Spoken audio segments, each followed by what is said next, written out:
Hi friends, how are you friends, ఎలా ఉన్నారు? అందరికీ గుడ్ మార్నింగ్. మీరందరూ కూడా మంచిగా ఈ దీపావళికి చేతులు అవి కాల్చుకోకుండా శుభ దీపావళి చేసుకోవాలన్నమాట. అంటే చేతులు అవి కాల్చుకుంటే ఆ తర్వాత ఉంటుంది కిక్ ఏం లేకుండా నార్మల్గా మంచిగా దీపావళి చేసుకోండి. కొంచెం పిల్లల్ని కొంచెం జాగ్రత్త చూసుకోండి, పిల్లలు కాల్చినప్పుడు గట్ట. ఎందుకంటే బాంబులు చూడడానికి అందంగా ఉంటాయి, పేలితేనే టాప్లో వేసిపోతుందన్నమాట. అప్పుడు ఉంటుంది నొప్పి. నాకు అలాగే ఒకసారి కాలిపోయింది తారాజువ్వ.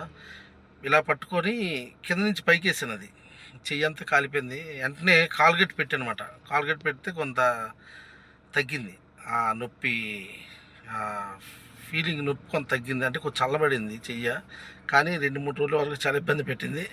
ఎనీహౌ ఫ్రెండ్స్, మీరు అందరూ జాగ్రత్తగా క్రాకర్స్ పేల్చండి, బాగా తినండి, బాగా తిరగండి, ఎంజాయ్ చేయండి. Okay friends, bye friends.